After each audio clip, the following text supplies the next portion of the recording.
앞서 무궁해학원과 도순구구지원센터의 사례를 들으니 독립생활이 물리적인 공간의 독립에 더해서 어떤 다른 의미가 있는 것 같습니다. 마침 올해 2020년이 한국에 IL 개념이 들어온 지 20년이 되는 해라고 합니다. 오늘 자리가 어쩌면 20년을 기념하는 자리가 아닌가 그런 생각도 해봅니다. 세 번째 사례는 월평빌라 사례인데 독립생활의 개념을 더 알아보겠습니다. 월평빌라는 2008년 문을 열었습니다. 13년째 운영 중인데요. 월평빌라 역시 그 이름에 어떤 뜻이 담겨 있다고 합니다. 월평빌라의 독립생활은 앞서 발표한 두 시설의 사례와 또 다릅니다. 한 사람씩 집을 얻어 나가 살고 월세, 전세, 임대, 자치, 더부살이로 그 형태도 다양하다고 합니다. 임무석 팀장님께 자세하게 들어보겠습니다. 월평빌라의 이름 그 뜻을 들으며 시작할까요? 네, 월평빌라는 경남 거창군 남상면 월평리에 있는 중증장애인 거주 시설입니다. 그래서 월평리에 있기 때문에 월평.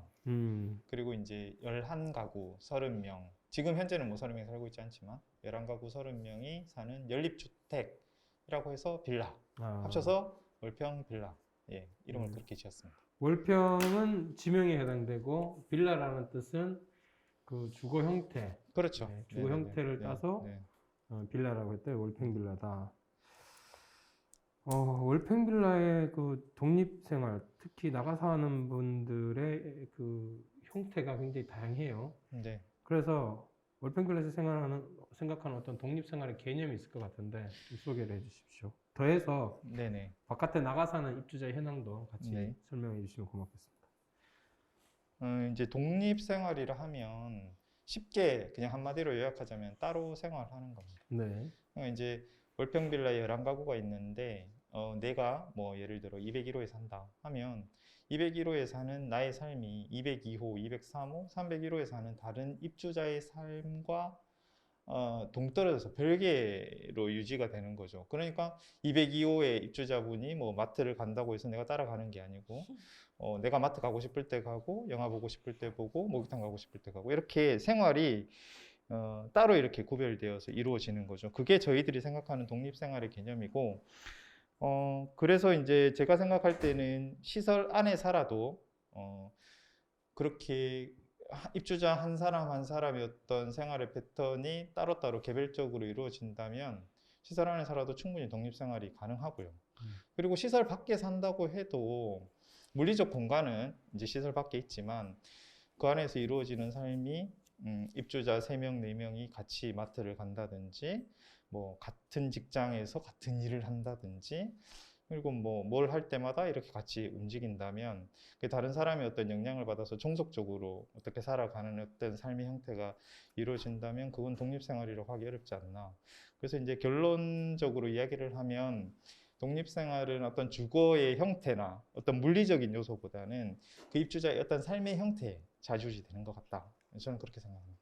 오히려 독립생활의 핵심은 물리적인 것이 아니다. 나가 살더라도 구별된 삶이 아니라면 그걸 독립생활이라 할 수 있겠냐라고 얘기하시는. 네네, 맞습니다. 네. 시설 안에 얼마쯤은 집단 생활이 있긴 하지만 또 그렇죠. 물리적으로 봤을 때는 모여 사는 어떤 그런 삶이 있긴 하지만 그럼에도 불구하고 얼마쯤 가구별로 구별되어지고 개인별로 구별되어진다고, 구별된다는 단어를 사용하셨는데 구별되어진다면 독립생활로 볼 수 있다. 그렇죠. 예, 알겠습니다. 네, 이렇게 해서 나가서 사시는 분이 얼마나 되시죠? 현재는 입주자 30분 중에서 5분이 자취를 하고 계시고요. 네, 그리고 이제 그 5분 자취하는 형태를 살펴보면 첫 번째로 이제 박상재 아저씨 예, 자취를 하고 계시는데 2015년 1월 13일 날 나가셨습니다. 그래서 2017년 12월 31일까지 첫 번째 자취집에서 사시다가 꼬박 3년 사셨네. 사셨는데 네. 이 집이 난방도 열악하고 첫 번째 자취집이니까 네. 일단 싼데 무조건 싼 데를 구하신 거예요. 네네네. 그러니까 살아보니까 이게 너무 또 불편하기도 하고 사람이 또 이렇게 처음에는 여기 월평빌라 시설만 아니면 된다. 시설에 네. 살면 그 집단 생활에서 오는 짜증, 소란스러움 막 그런 어려움들 있지 않습니까? 네. 여기서 벗어나기만 하면 된다. 해가지고 저기 거창읍 장남 4길 저기에 집을 구했는데 네. 여기 너무 열악한 거예요. 음. 여름에 덥고 겨울에 춥고 난방비 비싸고 음. 그래서 이사 가고 싶다는 말을 주기적으로 계속 하셨어요. 그래서 네. 두 번째 자취집으로 2018년 1월 1일 날 이사를 가셔가지고 현재까지 살고 계십니다. 현재 사는 집이 이제 월세 20만 원. 여기도 이제 한 3년째 이제 살고 계시네요. 네. 네. 두 번째 분은 백준덕 아저씨인데 이분은 2015년 8월 31일에 이사를 하셨는데 이분은 이전에도 그 덕원 농장이라는 농장에서 계속 일을 하고 계셨어요. 근데 그 농장의 규모가 엄청 커서 그 농장 사장님이 아래채에 외국인 노동자들을 이렇게 고용해가지고 머물 수 있는 공간들을 마련했었는데 이제 거기 그 살던 분들이 나가고 그 공간이 비면서 백준덕 아저씨가 이제 거기 1년 고용되어서 이제 1년 단위로 이제 계약을 하면서 일을 하시거든요. 근데 이렇게 계속 생활하다 보니까 월평빌라에서 지내는 시간보다 거의 농장에서 지내는 시간이 더 많다 보니까 그냥 이참에 그냥 돌아서 사는 게 어떠냐 이렇게 이제 제안을 하셔가지고 네. 그때 단기 사회사업하는 실습생 2명이랑 한 달 동안 준비를 해가지고 들어가셨어요. 그래서 지금까지 살고 계시는데 뭐 전세금도 필요 없고 보증금도 필요 없고 그냥 돌아서 살아라라고 이야기하셨는데 그래도 명목이 이제 네. 또 본인 집을 얻어서 가는 거니까 네. 저희들이 보증금 드리겠다 해가지고 전세금 500만 원을 네. 드리고 이제 아저씨가 지금 들어가서 살고 있습니다. 월세도 없고 뭐 그 주거 하는데 드는 비용도 따로 이제 그 다 내주시니까 따로 뭐 드는 비용이 따로 없어요. 그렇게 잘 살고 계십니다.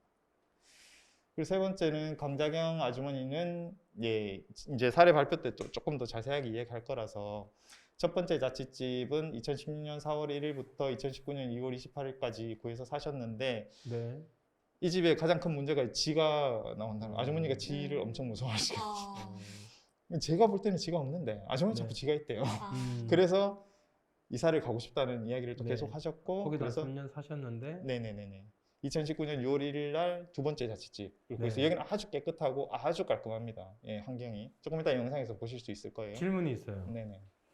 지금 첫 번째 집에서 두 번째 집으로 넘어갈 때 3개월 정도. 3개월이 비지 않습니까? 네네네. 어디가 있어요? 거기는 이제 그때는 마땅히 계실 곳이 없으니까 네. 이제 월평빌라로 다시 월평빌라. 네. 원래 살던 곳이 월평빌라 202호였는데 네. 거기 다시 들어와서 3개월 정도 머무시면서 네. 집을 알아보고 다시 네. 구해서 또 나가신 거죠. 제가 월평빌라 소장인데 그걸 몰라서 묻는 건 아니고 그걸 시청자의 도움을 주기 위해서 제가 질문한 겁니다. 네. 계속 설명해 주시죠. 그리고 네 번째 분은 배종 아저씨인데 이분이 월평빌라에서는 제일 먼저 자취를 하신 분이에요. 그래서 2014년 6월 1일 날 자취를 시작하셨고 2019년 10월 30일까지 사시다가 이분도 계속 이제 살다 보니까 눈높이가 올라가는 거예요. 더 좋은 집으로 이사 가고 싶다 하셔가지고 2019년 11월 1일 날 이사를 가셨는데 여기는 작년에 월평빌라가 기능보강 사업으로 1인 체험홈을 아파트 한 채를 받아서 네. 거기에서 지금 현재 네. 살고 계셔요. 네. 그리고 다섯 번째 분은 정지순 양인데 20대 초반에 이제 처녀 이제 아리따운 여학생인데 이 학생은 고등학교 다닐 때부터 자취를 하고 싶다는 이야기를 해가지고 2015년 1월 21일부터 12월 31일까지 1년 남짓. 1년 정도 네. 자취를 하다가 사정이 있어서 다시 월평빌라로 들어왔다가 네. 2019년 11월 29일 또 나가서 네. 지금까지 살고 있는데 이 정지순 양이 살고 있는 곳도 작년에 네. 같이 기능보강 사업으로 저희가 이제 지원을 받아서 1인 체험홈을 아파트 한 채를 구입해가지고 네. 여기 지금 살고 있는데 정지순 양이 동생이 2명이 같이 그때 월평빌라로 입주를 했어요. 들어올 네. 때. 그래서 세 자매가 지금 네. 월평빌라에 살고 있는 거죠. 네. 네. 그래서 나갈 때 같이 세 자매가 나가서 살면 좋겠다고 했는데 정지순 양이 저기 첫 번째 자취집 1년 정도 살아보니까 동생 없는 삶이 너무 좋은 거예요. 네. 자기가 이제 맞이로서 동생들을 챙겨야 한다는 부담이 있잖아요. 그렇죠. 그래서 너무 좋은 거야. 해가지고 혼자 살기는 하지만 주말이나 방학 때 이제 동생들이 같이 가서 또 머물기도 하고 그렇게 이제 좀 유동적으로 네. 살고 있습니다. 두 분이 아파트에 사시는데 평수가 작아서 아파트에 한 명씩 사는 건 아니죠? 평수까지는 잘 모르겠고요. 예, 배종 아저씨도 방이 3개고요. 거실이 네. 있고. 그리고 19평 정도 되는 걸로 제가 알고 있습니다. 아, 네네. 네. 그다음에 시순이네 집은 24평인가? 네, 더 그렇습니다. 넓은 걸로 알고 네, 있습니다. 네. 네, 보완을 하는 걸로. 네, 그리고 이대수 씨는 2017년, 지금 현재 살고 계시는 분은 아니고요. 네. 예전에 2017년 6월 1일부터 2018년 9월 31일까지 원룸에서 자취를 하시다가 1년 정도 3개월 정도 사셨는데, 이제 보통 자취를 하시는 분들은 직장을 가지고 있어요. 네. 그러니까 이 정부에서 나오는 지원금만으로는 생활하기가 어렵기 때문에 직장을 가지고 계시는데, 이분이 자취하는 기간 동안에 직장을 잃으셨어요. 실직을 하셔가지고, 근데 실직한 상태에서 저기 살려고 하다 보니까 너무 이제 비용적으로 부담이 되어서 다시 이제 월평빌라로 다시 들어가고 싶다 본인이 이야기를 하셔가지고, 지금 현재는 다시 월평빌라에 들어서 살고 계십니다. 그러면 30명 정원에 네, 5명이 집 5채를 얻어서 나가 사시는 거죠. 그렇습니다. 알겠습니다. 그 형태도 좀 다양하고. 영상으로 이제 들어가 볼까요? 영상 뭐 설명을 좀 영상 보기 전에 네네. 간단하게 이제 영상에 대해서 설명을 하면, 네. 이제 앞서 무궁해학원하고 도순구구지원센터에서 보여주신 거는 자취해서 사는 분들의 어떤 삶의 형태, 모습, 그렇죠. 이런 것들을 보여줬잖아요. 네네. 그래서 저희는 초점을 그 강자경 아주머니의 자취 영상을 볼 건데, 강자경 아주머니가 살아가는 어떤 모습도 잠깐 나오기는 하겠지만, 초점은 강자경 아주머니가 집을 구하는 그 과정에 초점을 두고 저희가 이제 촬영을 했고, 설명을 제가 이제 좀 부가적으로 드릴 거예요. 네. 그래서 영상이 크게 3부분으로 나눠지는데, 첫 번째는 강자경 아주머니 목소리로 네.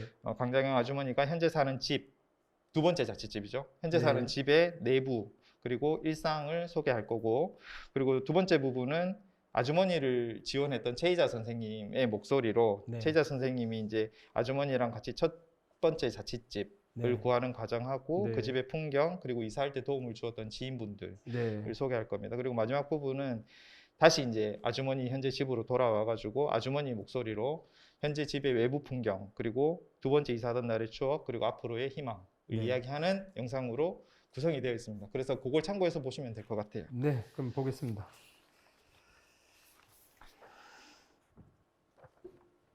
여기가 이제 현재 강자경 아주머니가 살고 있는 집의 내부고요. 2019년 6월 3일에 이사해서 지금까지 살고 있습니다.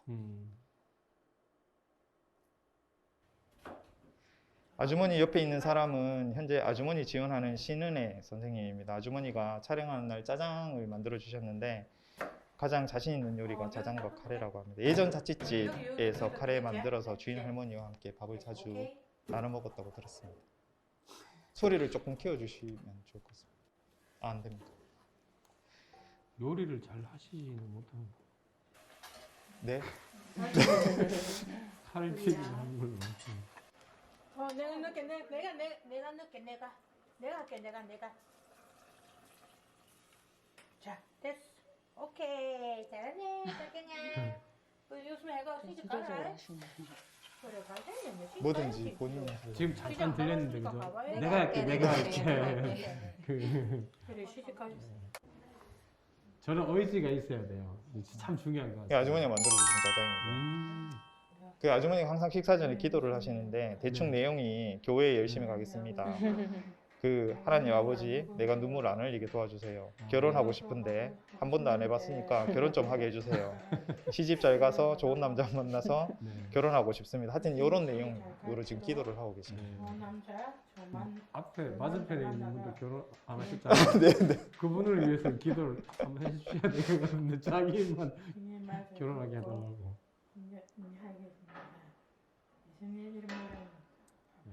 식기도가 너무 기네요.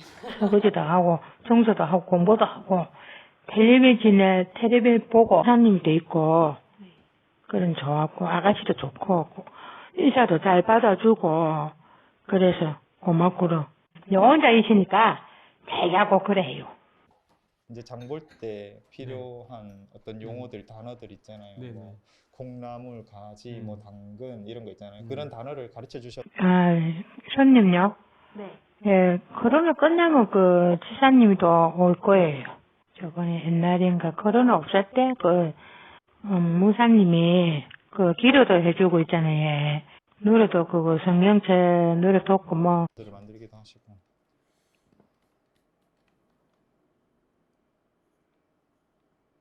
2015년 당시 월세방은 전봇대에 광고지를 붙여 넣었습니다. 그래서 전봇대를 유심히 바라보게 되었습니다. 혼자 살아갈 수 있을까 염려도 됐지만 50년 만에 독립생활 살아갈 것을 기대도 됐습니다. 여기가 이제 아주머니가 첫 번째 자취했던 집입니다. 집의 외부 풍경이고, 옛날 집이네, 그죠? 예. 여기가 마당을 가운데 두고 네 가구가 같이 사는 집이에요. 아주머니는 꼼꼼하게 싱크대도 열어보고 또 옥상에 빨래 넣을 수 있는가 그런 것도 확인하고 마음에 들어 했습니다. 주인 할머니가 이치에 살고 계시기 때문에 할머니가 한 번씩 들어가 봐줄 수 있다 싶어서 안심이 되었습니다. 여기가 아주머니 단골 미용실, 김정숙 미용실인데, 자취를 하려고 하니 살림살이가 하나도 가지고 갈 것이 없어서 살림살이 장만을 원장님과 먼저 의논했습니다. 원장님께서는 시간이 많지 않아서 전자제품만 원장님과 함께 가서 구입했습니다. 여기는 아주머니 다니는 제1교회인데, 이사할 때 이사하던 날 부엌 살림살이를 구입을 김성희 권사님과 박동일 집사님, 여미양 집사님과 함께 가게에 가서 샀습니다.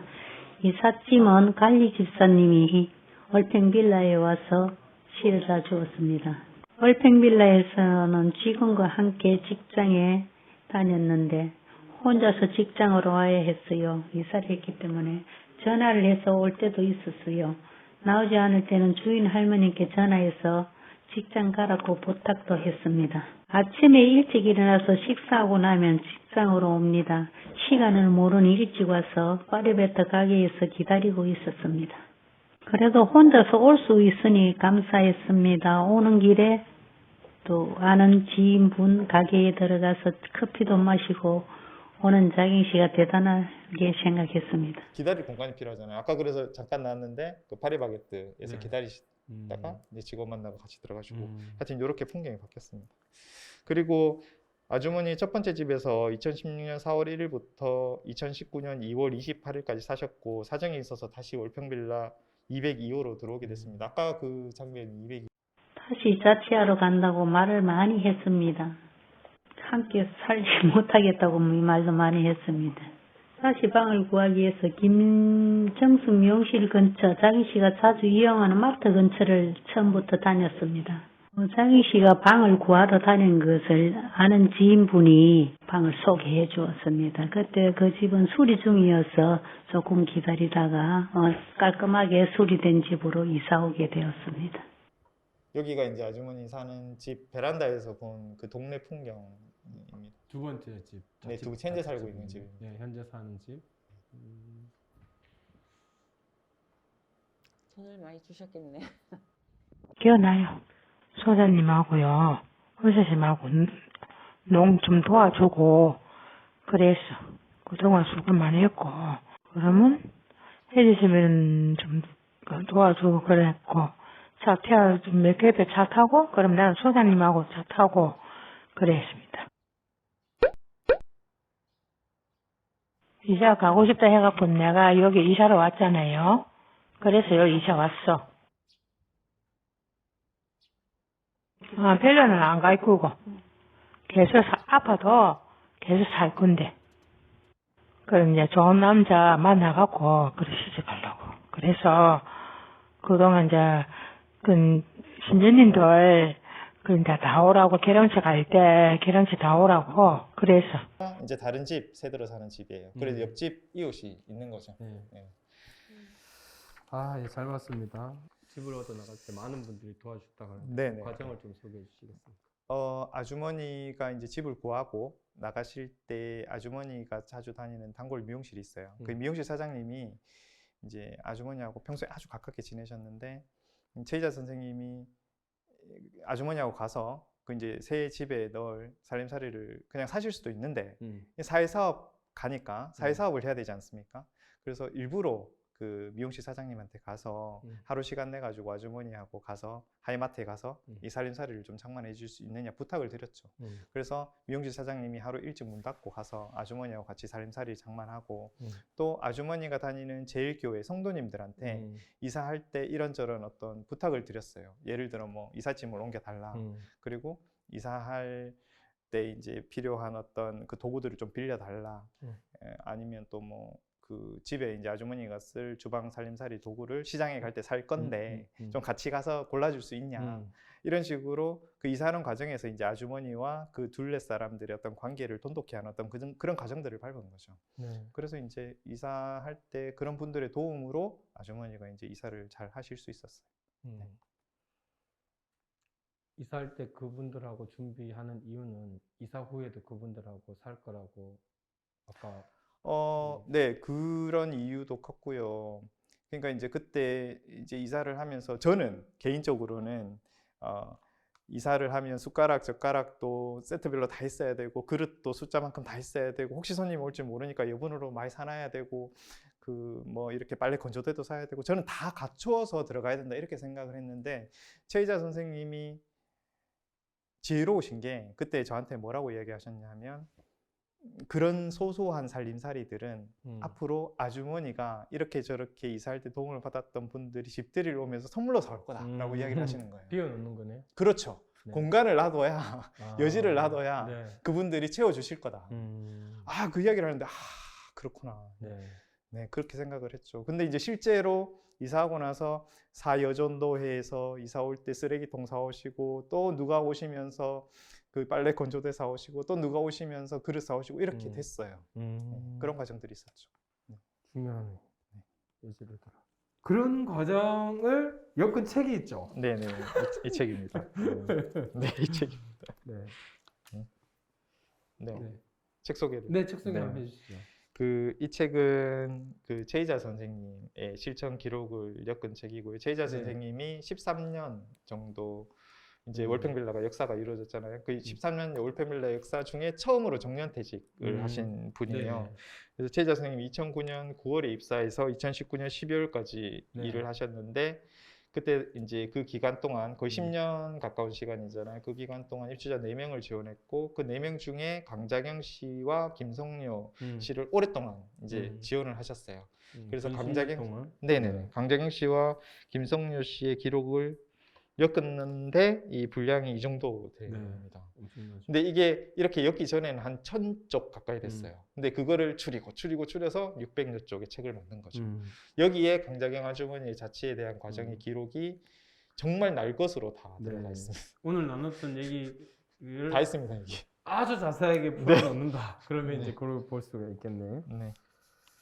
자, 그리고 우리가 무궁해학원하고 도순구구지원센터에서도 아주 뭐 실무자들이 관심 가질만 했던 그런 내용, 지원 인력을 어떻게 활용하는지, 밖에 나가서 사시는 분들은 저희는 직접적으로 입주자분들을 지원하는 지원 인력은 실질적으로는 12명인데 팀장까지 포함하면 15명이에요. 저희는 3개 팀으로 나눠서 일을 하기 때문에 15명이 입주자 1-2명 혹은 뭐 많은 분들은 3명까지 지원하는 분들이 있고 그렇게 지원을 하는데 직원들의 근무 형태를 가능하면 입주자의 낮 활동 시간에 맞췄어요. 그래서 평일 낮 시간대 직원들 숫자가 가장 많거든요. 사회사업팀의 경우에는.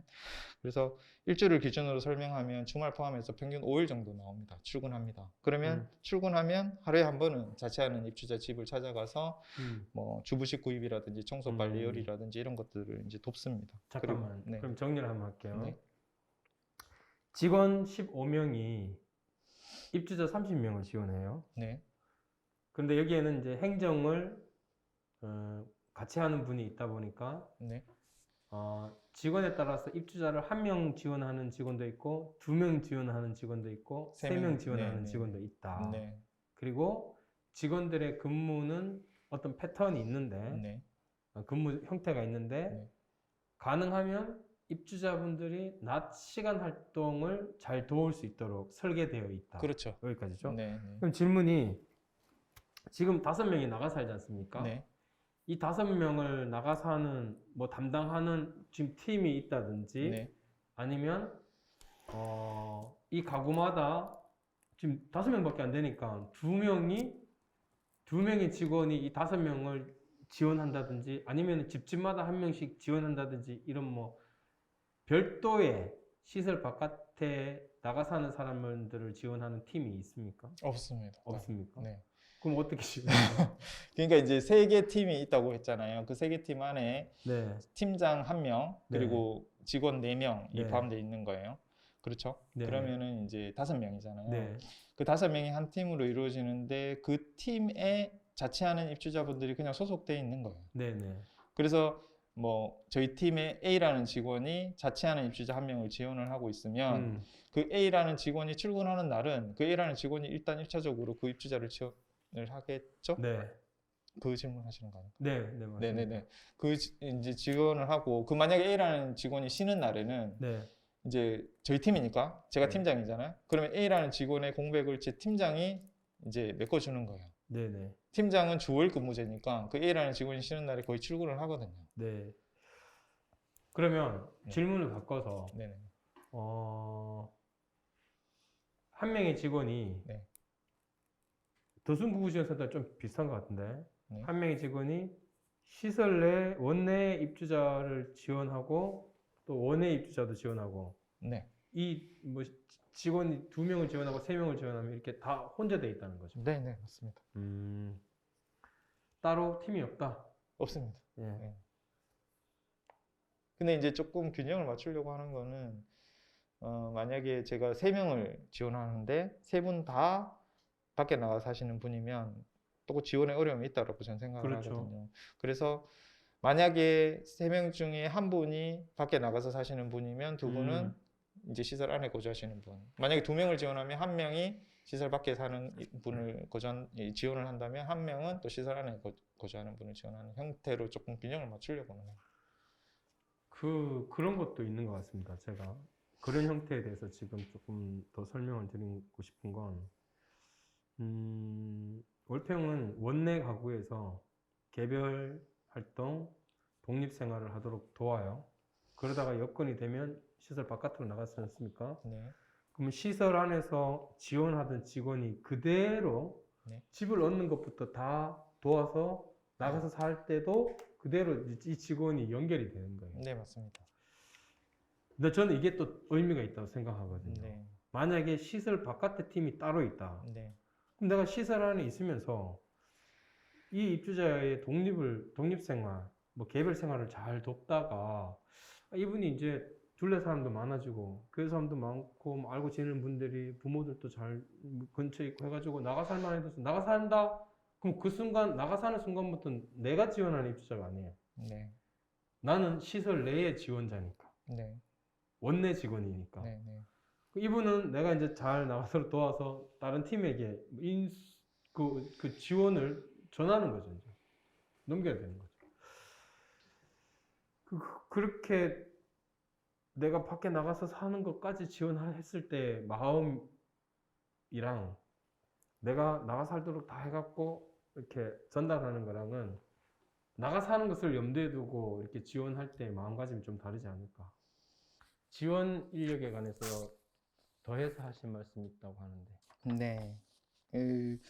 이제 자취하는 입주자분을 지원하는 직원이 그 자취하는 입주자만 지원하는 게 아니거든요. 또 다른 시설 내에 거주하는 입주자분들을 지원을 해야 되기 때문에 온전히 거기에 힘을 쏟기가 어려워요. 그리고 그 지원하는 직원조차도 쉬는 날 있지 않습니까? 네. 그냥 공백이 생길 수밖에 없고 출근하는 날 지원한다고 해도 2-3시간, 길어야 3-4시간 지원하는 게 다인데 그때 그 입주자분이 필요로 하는 그 일상의 모든 것들을 다 챙기기는 어렵거든요. 그럼 그거는 누구한테 부탁을 해야 되느냐? 이제 저희가 생각할 때는 아주머니가 평소 관계하고 있던 이웃들과 지인분들에게 그런 어떤 부담을 나눠야 된다. 이렇게 저희는 이제 생각을 하는 거예요. 그래서 그런 경험들이 많은데 강자경 아주머니가 처음 자취방에 구하고 이제 이사를 해서 이제 지역사회 곳곳을 이렇게 막 누비고 다니셨는데 집이 어딘지 찾지를 못하시는 거예요. 시골길이 또 워낙 위로 같으니까. 네. 그때 아주머니의 그 이사를 도우셨던 그 교회 집사님이 아주머니를 발견해가지고 집까지 모시다 드린 경험들도 있고 또 그 아주머니가 이렇게 무슨 일로 늦게 집에 안 들어오시는 날도 있잖아요. 음. 그런 날은 또 집주인 할머니가 네. 이제 그 선생님한테 전화해가지고 아줌마 아직까지 안 들어왔는데 지금 뭐 하고 있냐 이렇게 연락해 주시기도 하고 그런 어떤 공백들을 주변에 있는 지인분들이나 이웃분들이 메워주시는 거죠. 그런 사례들은 많습니다. 네. 그렇게 당사자나 둘레 사람들에 의해서 얼마쯤 직원이 감당할 몫을 커버를 해줘야지, 네. 역할을 해주셔야지 이런 시설 바깥에 주거 독립생활이 가능하다. 맞습니다. 여기는 한 집씩 이렇게 독립해 있으니까 네네. 좀 깔끔할 것 같아요. 그래도 이분들이 시설 내 정원이니까 얼마쯤은 체험홈 형태로 살림살이 지원을 해야 될 것 같은데 비용은 어떻습니까? 저희는 가능하면 그 사회복지 전문용어를 안 쓰려고 노력하고 네. 그래서 뭐 체험홈이니 뭐 자립홈이 이런 용어를 가능하면 안 쓰려고 하는데 이제 그래도 굳이 이제 법적으로 저희가 구분을 하자면 1인 체험홈에 가까운 거죠. 입주자분들이 네네. 사는 어떤 형태가. 근데 이제 거기에서 그 입주자분들한테 지원해 줄 수 있는 비용은 아까 무공예학원에서 이야기하신 것처럼 운영비나 생계비 중에 일부를 n분의 1 해서 그 입주자 분목만큼 지원을 해주는데 이제 운영비는 한 12만 원 정도 그리고 이제 생계비는 한 20만 원 정도. 그래서 생계비 같은 경우는 그 해당 자치하는 입주자분과 그 직원이 기관 카드를 가지고 가서 이제 같이 결제를 하고 영수증은 기관에 이제 회계 처리하는 분한테 갖다 주고 그렇게 이제 회계 처리를 하죠. 운영비 같은 경우는 거의 이제 월세로 쓰이는데 월세금은 기관에서 그 입주자 사는 집 주인분한테 바로 송금을 해주는 바로 거죠. 계약을 해서. 네네네. 그 외에는 다 입주자분들이 냅니다. 네. 월평처럼 정원수가 작고 네. 그 입주자 나가 사는 입주자의 수가 작으면 체험홈 형태로 독립적인 어떤 회계 처리를 안 해도 될 것 같아요. 네네. 본원에서 그 네네. 회계를 감당할 수 있을 것 같아요. 네네네. 근데 지금은 월평이 정원이 소수인데다가 나가 사는 사람도 소수이다 보니까 네. 본원에서 회계 처리하는 것이 효율적이라고 볼 수 있는데 네네네. 무공예 정도 규모의 정말 나가 사는 사람이 월평빌라 정원보다 많아요 지금. 네, 맞습니다. 이 다수의 사람이 다수의 가구를 꾸려서 나가 사는 형태를 본원에서 회계 처리하면 엄청 복잡해지겠죠. 네. 그 저는 이 나가 사는 형태의 회계 처리 방법도 굉장히 다양하게 우리가 모색해 봐야 된다지 않습니까? 그래서 지금 우리가 시설이 소규모화하든지 아니면은 시설 바깥의 어떤 주거 시설 아니라 해도 마찬가지예요. 이런 독립생활에 관해서 고민할 때 현실적으로 실무에서 중요하게 다뤄야 될 것은 근무제와 비용 처리, 회계 처리, 뭐 행정이거든요. 근무와 행정 이것에 대해서 지금 이 세 곳 말고 다른 시설들에서도 굉장히 다양한 형태로 지금 지원하고 있을 것인데 이런 것들을 좀 우리가 파악하고 좀 공유할 필요가 있다. 뭐 올해 한번 조사한 적은 있습니다. 그래서 조사한 데이터가 나오지 않을까 생각합니다. 그리고 몇 년 전에 했다는데 그것도 제가 봤는데 이렇게 사례로 자세하게 나오지는 않아서 좀 의미 있는 수치들에 대해서는 그 시설의 사례를 이렇게 조금 형태로 좀 드러낼 필요는 있다고 생각을 합니다. 그 외에도 그 네. 비용에 관해서는 화재 보험비나 여자 입주자분들이 밖에 나가서 사실 때는 CCTV를 이제 설치를 해요. 그래서 CCTV 설치비나 뭐 운영비 네네. 그런 같은 경우는 기관에서 이제 지원을 해주죠. 네. 그래서 한 명씩 살 수가 있겠죠. 아니면 어떻게 그 한 명씩 살겠어요? 네, 용감한 거예요. 네, 알겠습니다. 네, 세 시설의 사례를 다 들어봤습니다. 독립생활은 다른 가구나 다른 구성원과 구별하여 따로 생활하는 겁니다. 독립생활은 생활의 자치에 달렸습니다. 주거 공간의 위치, 규모, 형태나 자립 여부에 달린 게 아닙니다. 복지여결이라는 책에 나오는 문장입니다. 독립생활은 생활의 자치에 달렸다고 합니다. 오늘 살펴본 세 사례의 핵심은 곧 생활의 자치, 즉 다른 가구 혹은 다른 구성원과 구별하여 따로 생활하는 이야기였습니다. 그야말로 독립생활에 관한 이야기였습니다. 시설 입주자가 저마다 각각 나름대로 자신의 희망, 계획, 필요에 따라 자기 삶을 살고 자기 일에 주인 노릇하며 살기를 바라며 오늘 워크숍을 마치고자 합니다. 세 분 수고하셨습니다. 고맙습니다. 고맙습니다. 영상 준비하면서 또 이번에 오늘 워크숍 참여하면서 느끼신 소감을 말씀해 주십시오. 일단 첫 번째로는 우리가 이제 흔히 시설에서의 주거 지원이라 하면 밖에 집을 얻어서 나가서 사는 어떤 그룹홈이나 뭐 체험홈, 자립홈 같은 형태의 어떤 형태를 떠올리기 쉬운데 그것뿐만 아니라 시설 내에 거주하면서도 뭐 하루 이틀 부모님 집에 가서 머물다 온다든지 아니면 학교에서 뭐 수학여행을 가서 뭐 하루 이틀 머물다 온다든지 뭐 혹은 뭐 친구 집에 가가지고 뭐 하루 이틀 머물다 온다든지 이런 것들이 모두 저는 주거 지원의 일환이라고 생각을 하거든요. 그래서 우리가 좀 폭을 넓힐 필요가 있지 않느냐라는 생각을 하고 여건이 안 되는 경우가 많잖아요. 시설 내에서 뭐 인력도 그렇고 비용도 그렇고 그렇게 여건이 안 되는 상황에서도 할 수 있는 어떤 주거 지원의 방법들을 찾아서 적용하는 것이 지금 당장 우리가 할 수 있는 일이지 않나라는 그런 생각이 이제 하나가 들었고, 두 번째로는 이렇게 월평빌라에서 자취하는 입주자분들을 지원하다 보니까 우리가 아무리 방향을 잘 잡고 그리고 이제 꾸준히 그렇게 지원을 하더라도 이게 제도나 어떤 정책적으로 한계에 부딪히는 경우들이 있거든요. 그렇죠. 요거는 정부에서 조금만 더 지원을 해주면 좋을 텐데 라고 생각되는 부분들이 있어요. 그래서 그런 것들은 조금씩 이렇게 개선되면 좋겠다. 그냥 예를 들어서 가장 크게 느끼는 것이 이제 아까 또 이야기했지만 그 입주자분들을 지원하는 어떤 인력의 한계가 있단 말이에요. 네. 그래서 근데 지금 현재는 시설에 거주하시는 분들은 그 활동보조인 서비스를 못 받게 돼 있거든요. 네네. 근데 만약에 자취하는 입주자분들이 시설에 적을 두고 있지만 활동보조 서비스를 받을 수 있는 어떤 환경이 된다면 이제 그 분을 지원하는 직원 입장에서는 조금 더 이제 수월해지는 면이 있는 거죠. 네. 그래서 그런 것들이 하나 둘씩 이루어진다면 조금 더 이제 입주자분들이 양질의 어떤 삶을 사는데 좀 도움이 되지 않을까라는 생각을 합니다.